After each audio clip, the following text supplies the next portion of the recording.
Trust your instincts. I think that's the first thing. Don't do something that you're incredibly uncomfortable with. It took me, that few month period to really learn about NFTs and how it made sense for me in my practice. Today, I'm very excited to be joined by Amber Vittoria. If you don't know who Amber is, she's a visual artist and poet. She's launched 9 NFT collections. She's the former art director at VaynerMedia, and she's the author of These Are My Big Girl Pants, a poetry book. Amber, welcome to the show. How are you doing today? Good. Thanks so much for having me. I'm super excited. Amber and I are going to explore what creators need to know when starting an NFT project. Now, before we get into that, I would love to hear your story. Start wherever you want to start. How the heck did you get into NFTs? Yeah. So predating NFTs, I was very fortunate that as a child, I loved making art. It's just how I knew how to communicate best. And my parents picked up on that and encouraged me to pursue art, into my teenage years. And then when I was old enough to kind of realize that you could do that as a job, I went to school for fine art and graphic design and then became a designer. If you don't mind me asking, what kind of art were you doing back in the day? What was your style? Was it painting? Was it graphics, illustration? What kind of art was it? I'm just curious. Yeah. So when I was younger, it was just essentially coloring, color-based work, Right. which is telling now, given the work that I make as an adult. And as I grew older, it was a bit of photography, a bit of, digital manipulation of photography, and then learning how to draw digitally with, the Adobe Suite. And then in college, it was a combination of graphic design, so printmaking and designing things for print and books, and then also painting. So keep telling us the story. So you got this degree in fine arts, and where did you go with that? Yeah, so I went to Boston University's College of Fine Arts, and when I graduated, I moved back home. I was very fortunate that my parents let me do that. I grew up an hour and a half north of New York City, so that put me in a pretty decent commuting range to the city. And my first job after college, I was a web designer at Victoria's Secret. Wow. Yeah, and then I was an art director at VaynerMedia, like you mentioned, and then I was a designer at Avon. And throughout that 6-7 year period, I would freelance. I tried to find work back then it was through magazines and Craigslist. And then now it's more through social media, just different brands and companies that wanted to hire an artist for either editorial or to create artwork to live on a particular product. And then I got to a point in my career where it was kind of tough to balance both. And a little over 5 years ago, I went freelance full time. Okay, so as you went freelance full time, how did NFTs work their way into this entire equation? Yeah, so I was probably right when I actually started freelancing. I invested a little bit into Bitcoin and Ethereum, and I was like, I really love this technology.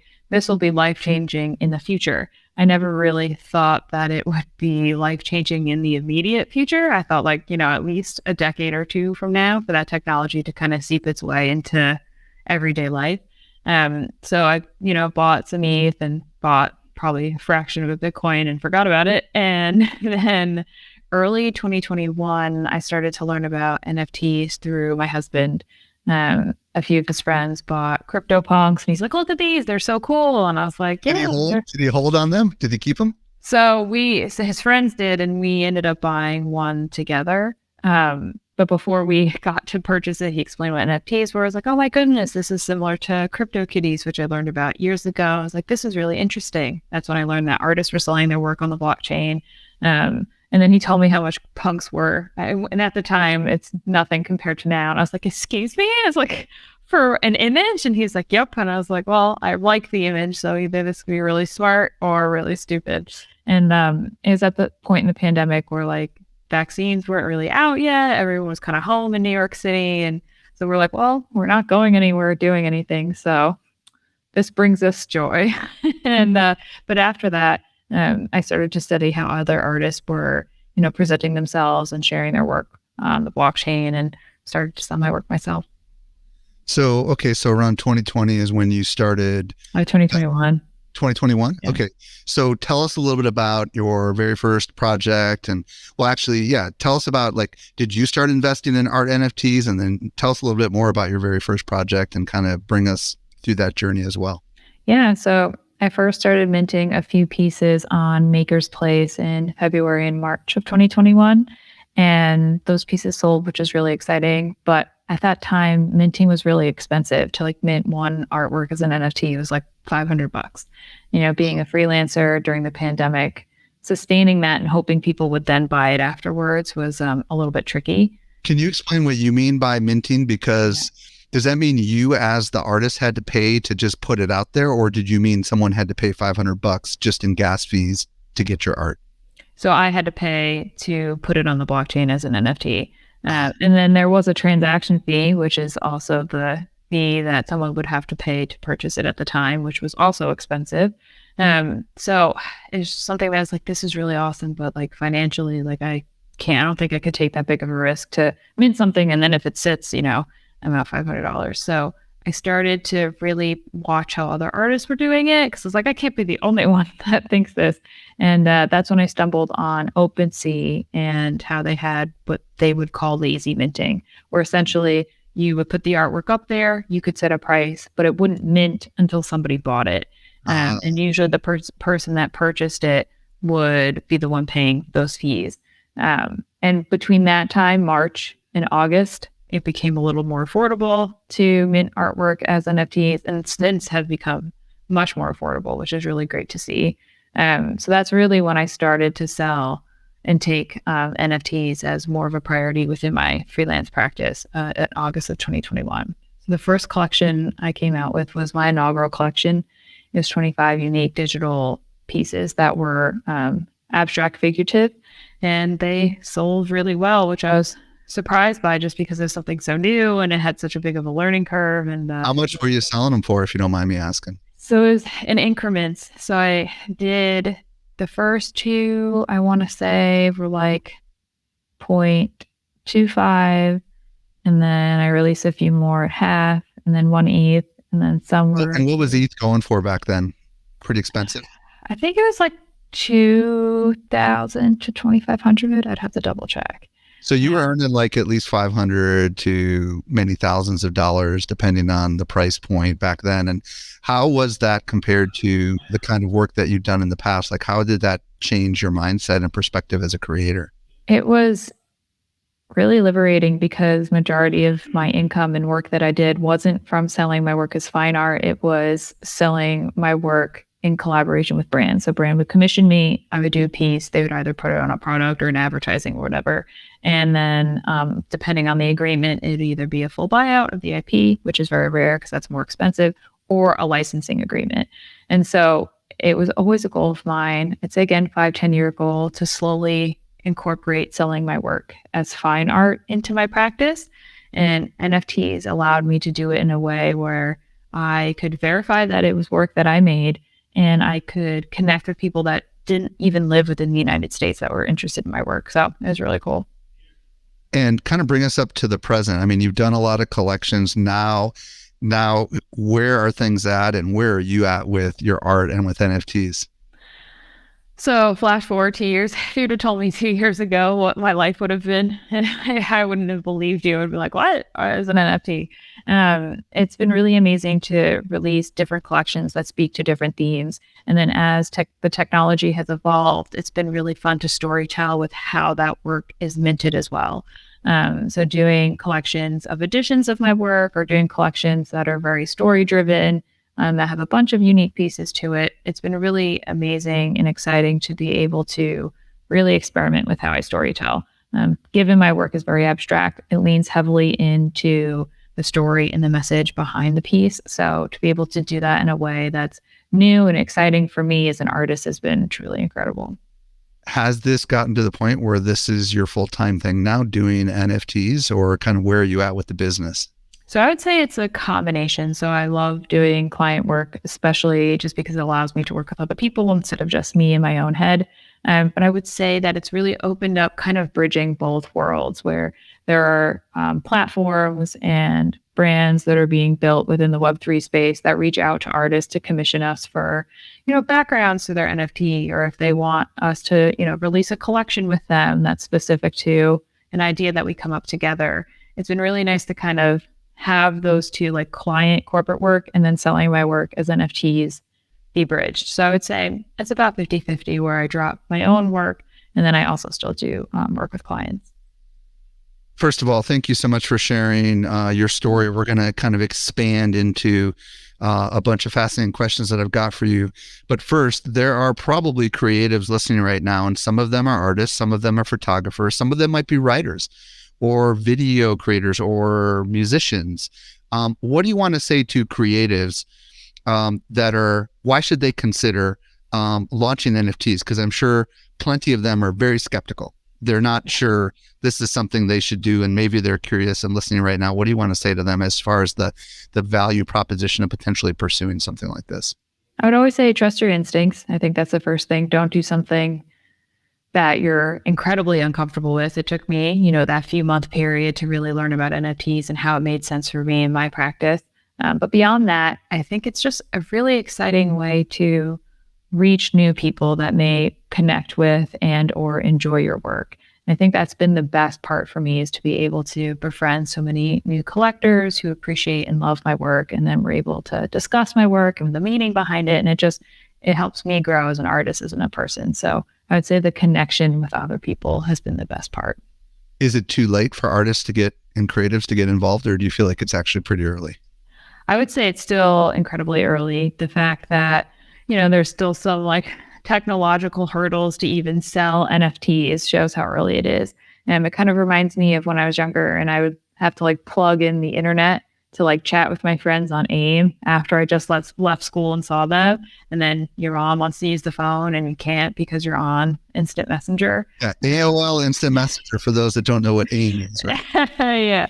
And it kind of reminds me of the clunkiness of that. And then now we have 5 screens per person, and you just easily use the internet and be on the phone and FaceTime. And so I think we're at the plugging in to chat with your friends phase of NFTs. So I'm really excited to see over the next, 10, 20 years, how much more efficient and easy it's going to be for people to be able to sell their artwork or build brands or create communities using this technology.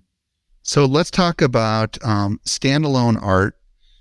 And let's talk about generative art, because, and probably maybe even whether you should have multiples, of standalones.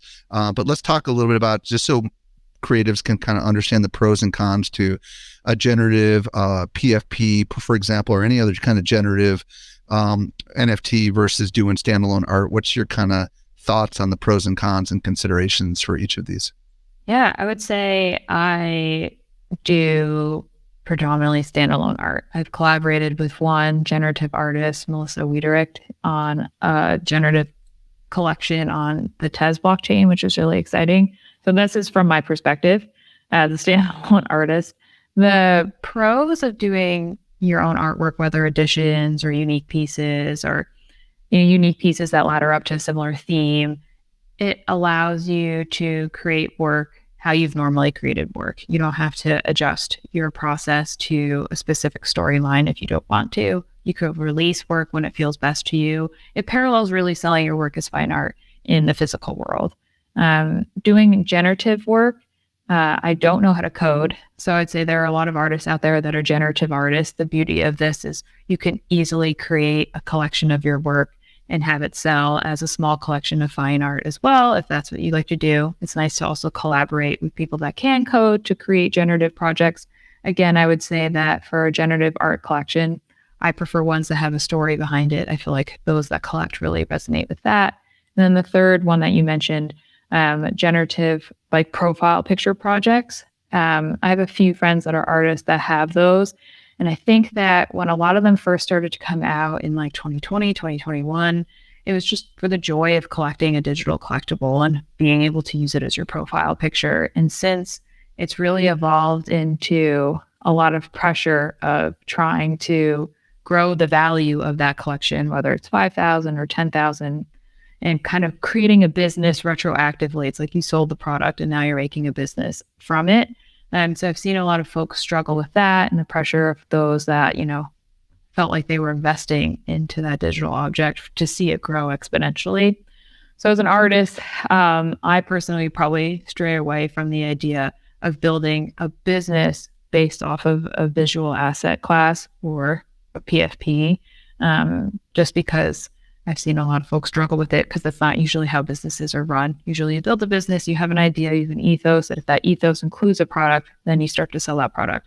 Whereas I've seen in NFTs a little bit of the inverse happen where it's like, we have this, we want to do profile pictures to help, women feel like they can use and represent themselves within this space. And then beyond that, now they're trying to retroactively build a company from that. So as an independent artist, I prefer to just keep it as straightforward as possible.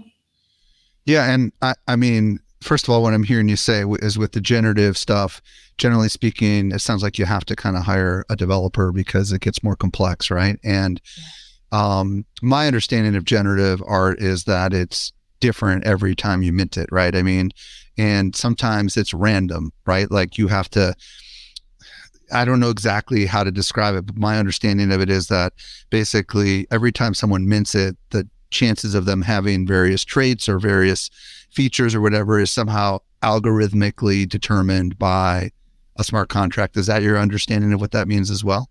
So there are two kind of paths of generative. I think that there's the one where it's fully coded. So Art Blocks is a great example of generative art where the artist has, the art is made from the code. They code like out squiggles and stuff like that. Yeah, like squiggles, like Jen Stark did a generative art collection.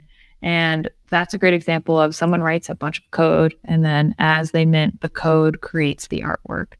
The second one, which you see more commonly with profile picture projects, is an artist or multiple artists will make 200, 300, 400 assets, layer them all in a Photoshop file, and then a developer will then use code to kind of randomize. So I think one's generative and one's randomized.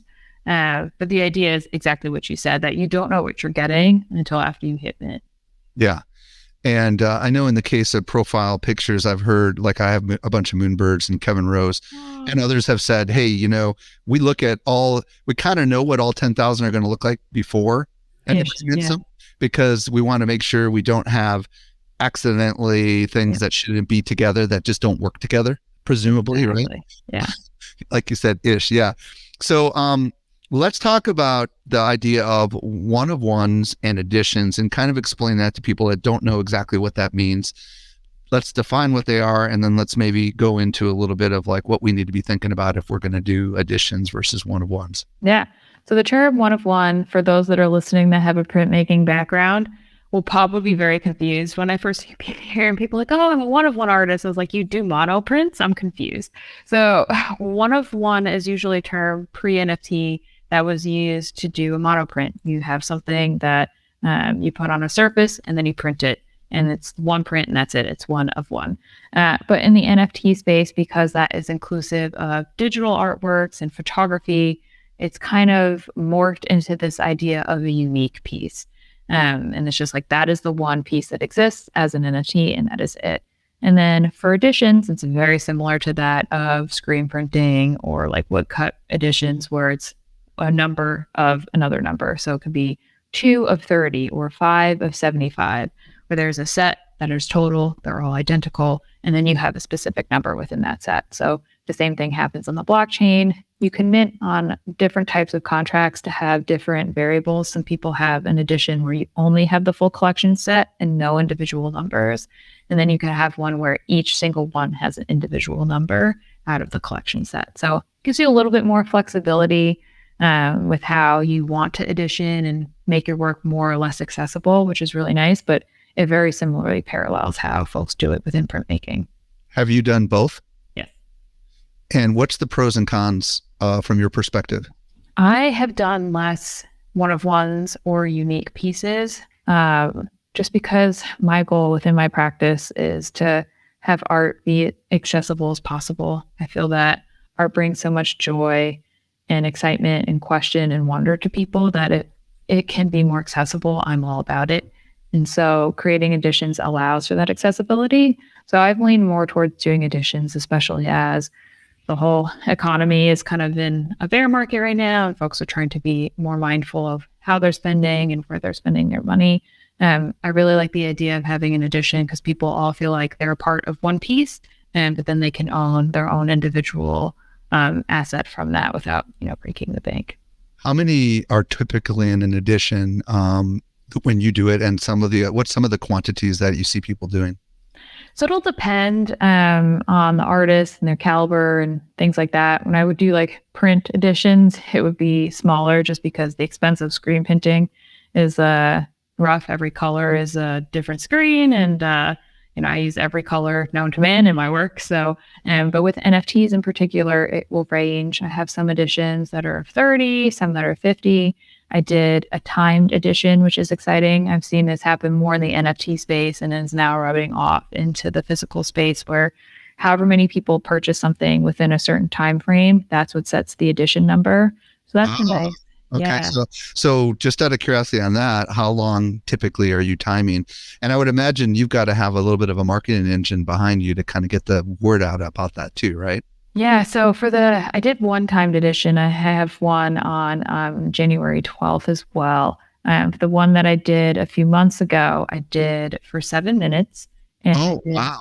0.07 ETH. I wanted it to be really accessible, and I missed the math on that one. So usually my editions of 50 would take about an hour to sell, and they'd be a little more expensive than the 0.07. So I was like, it's going to be anywhere between 50 and 100, I figured, and 400 of them minted in 7 minutes. So, wow. Yeah, how did you feel about that? Because that's a big win financially.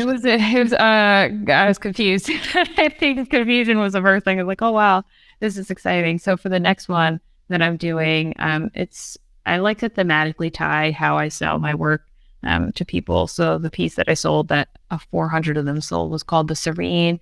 And it's about the idea of growth and growing into yourself and becoming yourself and, opening yourself up to others. So I wanted this piece to be as accessible as possible. The next one I'm minting and there are 2 of them. So you mint one, and then the next day you could burn 4 of the first one for the second one. And both of those are actually made in tandem with each other. So they're kind of tethered thematically. So I like the idea. Let's pause and talk about that as well. So, yeah. But before we go to that, on the timed edition, people are going to ask, how do you stop that? Yeah. How do you stop that? You know what I mean? So, if you were to do timed edition, that's not NFTs, it's pretty easy to set up. You just put up a web page and take it down. But if you wanted to do it with NFTs, there's a platform called Manifold, which is free for artists to use individually. I believe their business model is, big companies will hire them to create contracts for larger drops. And then their learnings from that, they provide for free as kind of like a public service to artists and creators to use themselves. So they have a plugin that's called a claim page, where essentially you could set all of your rules, the price, the timing, when it's happening, for how long, and it automatically opens and shuts at that time. So it's pretty nice. I'm very thankful for them because I could not have done that on my own. Yeah, we're definitely going to talk about them in a minute. So I like the idea of a timed edition from a marketing perspective, because it's kind of like, if you're there, you're there. And if you're not, you're not, right? And 7 minutes is not a lot of time. Obviously, people were lined up, ready to buy this.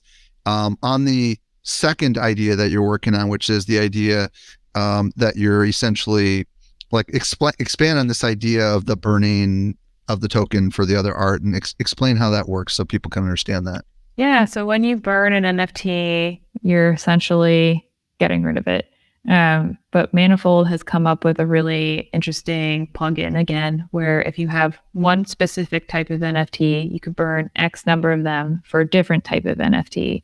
And some people will do this more as marketing, and a lot of artists have done it in the last few months, and it's been exciting to see. I like to experiment with everything just because I think, you only live once and you may as well experiment. But for this in particular, I had 2 pieces that are very similar and were made within a very similar time frame. So I like the idea that collecting 3 and then burning for the other one allowed for those to be tied together. So did you have to burn all 3, or did you just have to burn one of the 3?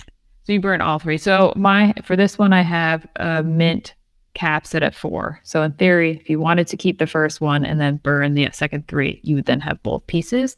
Some folks might just mint one and they just want to hold on to the first one, and that's great. So it'll be a fun experiment to see how it turns out. It might go well. It might be something where I have to adjust for next time. But I really love that there are all these like technological capabilities for artists to be able to, story tell and sell their work in new ways.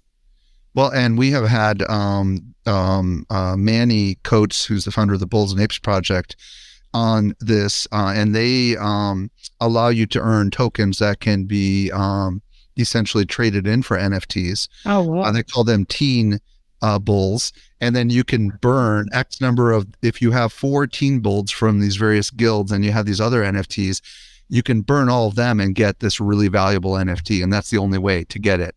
So the idea is that you got to work your way to it. You have to generate the NFTs, the other NFTs, and then you have to burn them. I would imagine in your case, this is where it gets interesting from a psychological perspective. The original collection might be worth more money if everybody burns the NFT and there's hardly any of them left than the other NFT. It's kind of a fascinating, game mechanics, isn't it?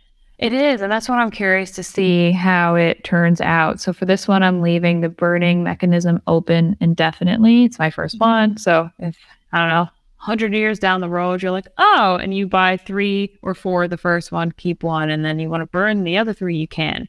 So I'm curious to see how it'll turn out and which one ends up being, the larger edition of the 2. In the case of the first one, was it also a timed edition, or was there a limited quantity? How did you do the original 4 that you could mint? So the original 4 are same thing, timed 7 minutes for 0.07. And how many people did that happen already, or is that about not that? yet? No. Okay. And you're going to do it for 7 minutes?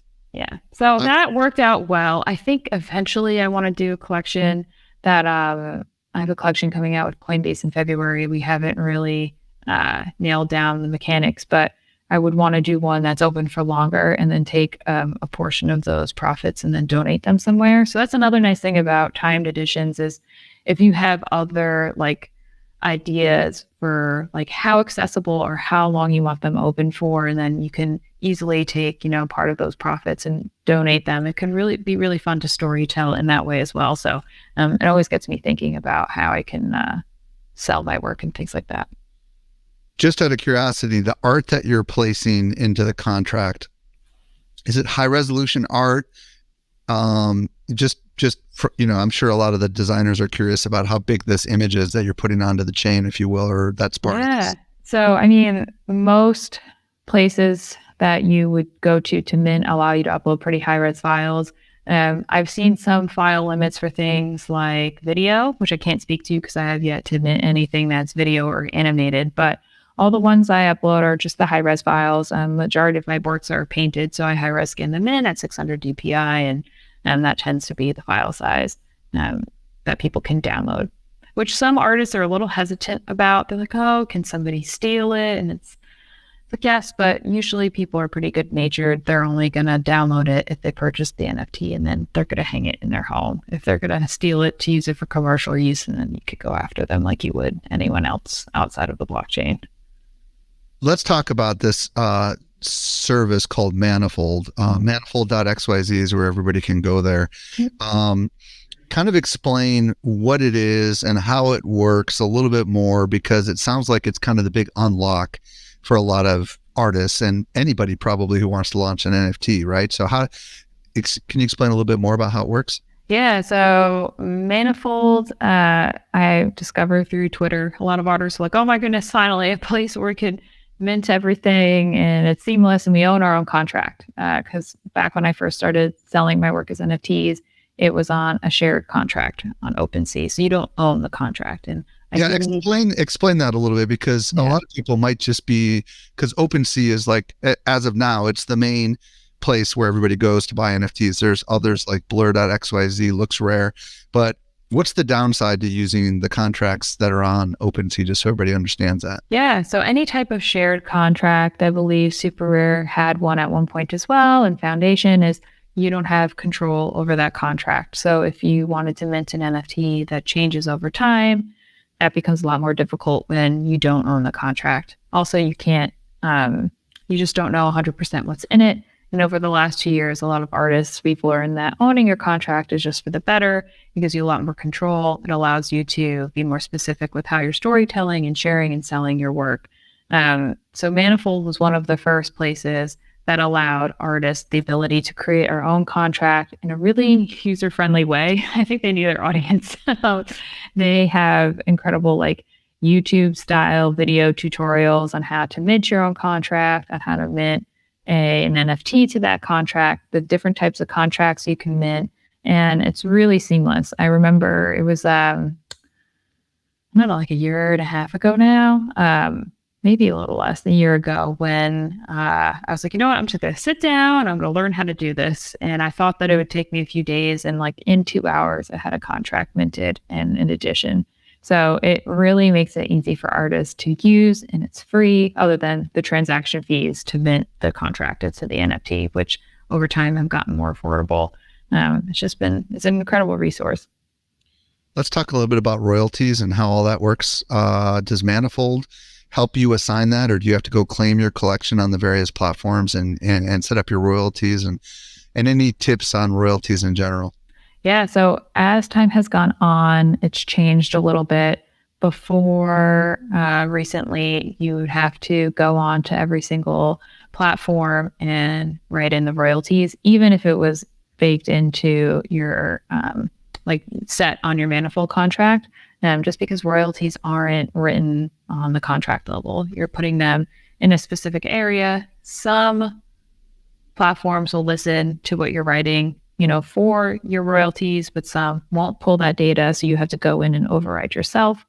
Up until early January, that's kind of how 2023. Up until 2023. Yeah. That's how you would have to do it. And it can get frustrating because sometimes it takes 24 hours to hit, and then you're losing out on royalties if anything sells within that time period. But that's just kind of I've chalked it up as that's the cost to be in the space, and the upside has been so much better.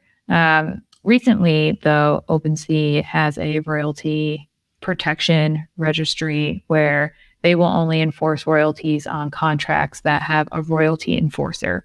So for the sake of independent artists who use Manifold, Manifold has a plugin now that you can allow or disallow your work to be sold on different platforms. So once that's set up, then your royalties will be protected. It's definitely not a long-term solution. Again, I think we're in that dial-up phase where your mom yells at you while you're chatting with your friends on AOL.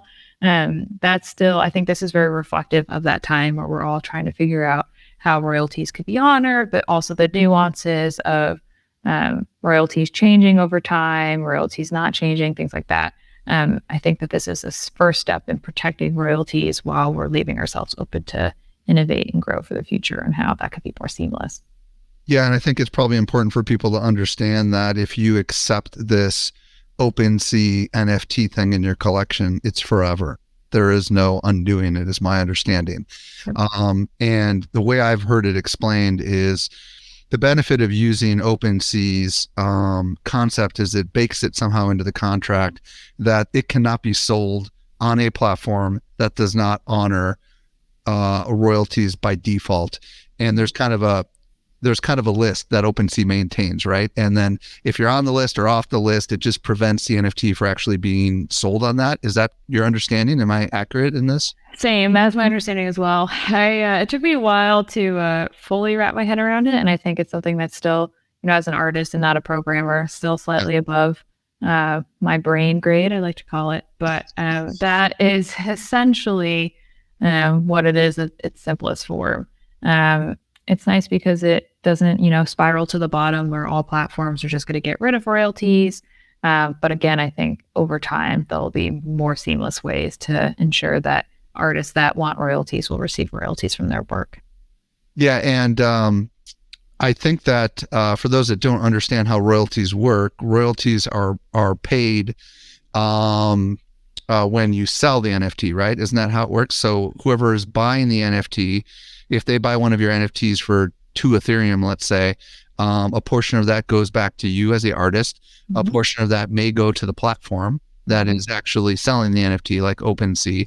And then whatever is left goes to the person that's selling your NFT. Is that accurate? Am I describing that correctly? Yeah, that's correct. And then as the royalty debate, ebbs and flows. But most recently, some folks have even suggested that the person purchasing the NFT should be the one that covers the royalty versus the person selling it, which is also interesting. I'd be curious to That's A/B like a test. transaction fee. Yeah, That's like when you buy an airline ticket and then you have to pay extra to have your. yeah, kind of. So that's an interesting. I would like to see that A/B tested. I think the NFT space moves so fast that we don't really test too much before we do things. So over time, I think it'll become a lot more seamless. But for now, the OpenSea royalty enforcement has definitely encouraged a lot of other platforms to default to honoring royalties again. Another part of that conversation is also the social construct aspect.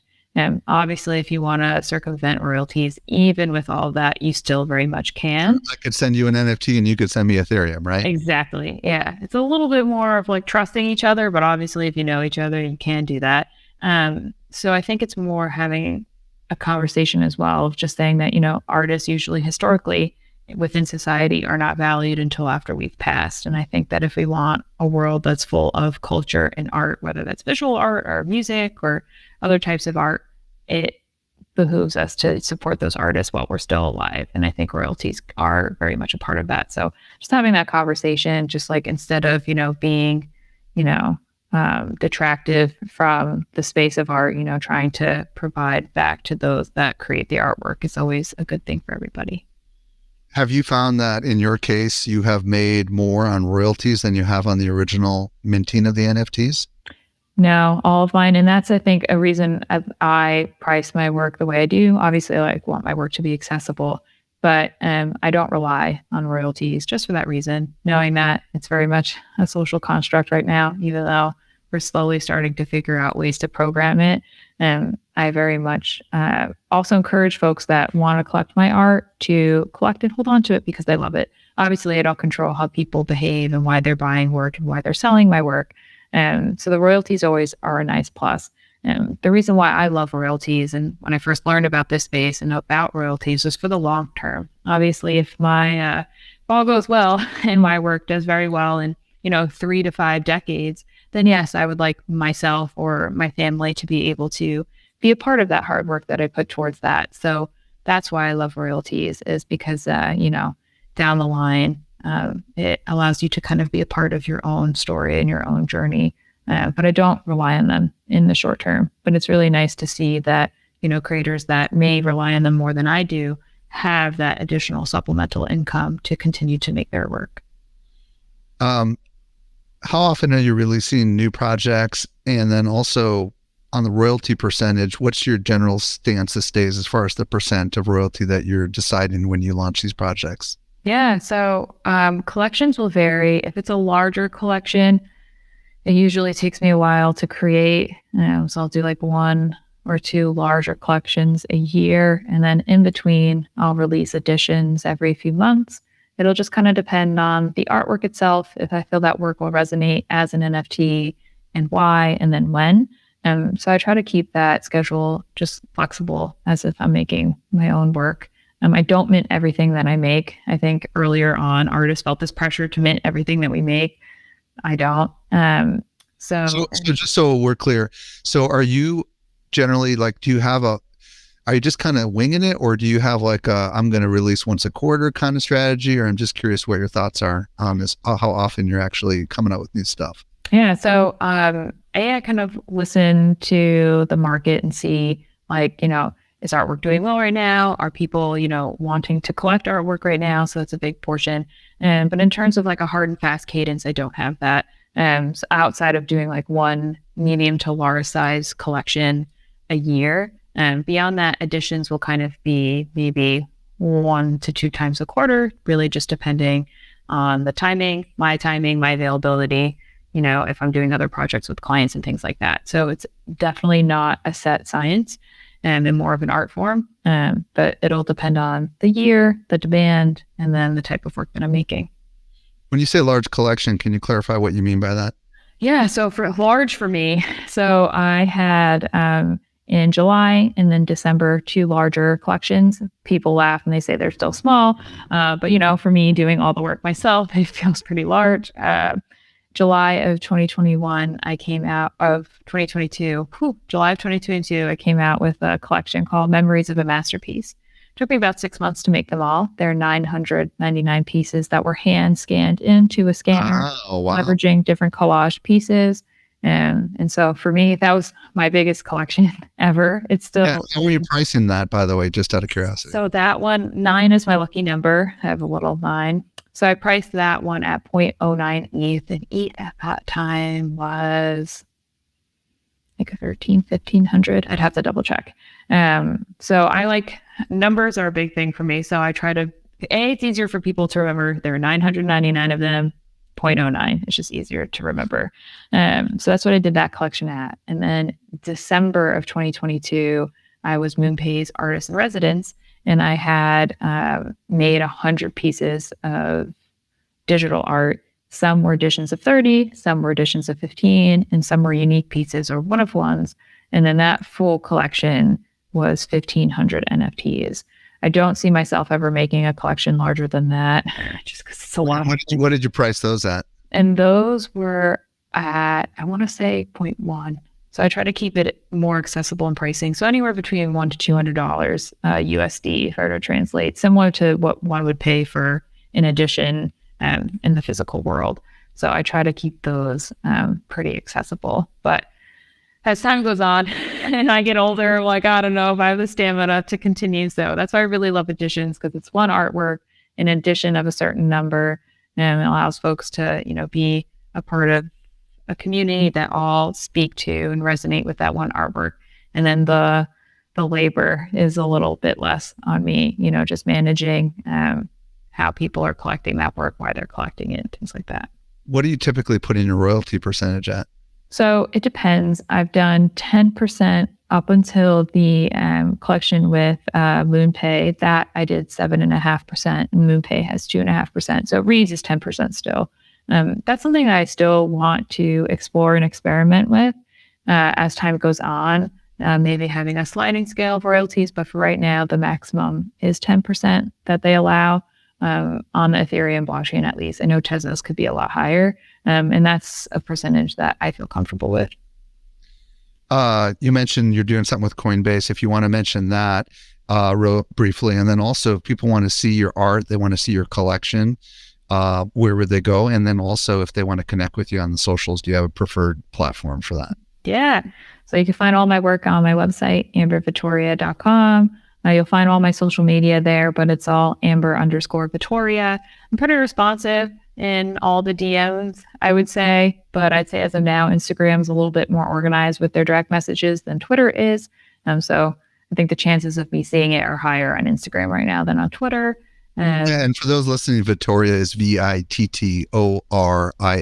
Yeah. And then as far as, do you have tell us about the Coinbase NFT also. And then if you have a website also, share that as well. Yeah. So I, on February 14th, Valentine's Day, I have a collection with Coinbase coming out. It's 4 pieces that will be editions, inspired by my most recent book, which is These Are My Big Girl Pants, that came out at the top of January in 2023. So just the idea of exploring and evolving into the next version of yourself as a person, and in my case, as an artist. So I'm excited for that collection. And everything about me lives on ambervittoria.com.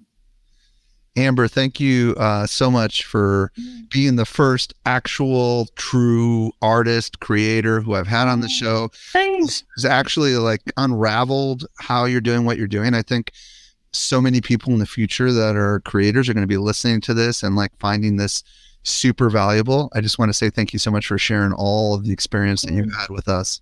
Thank you for having me. This is awesome.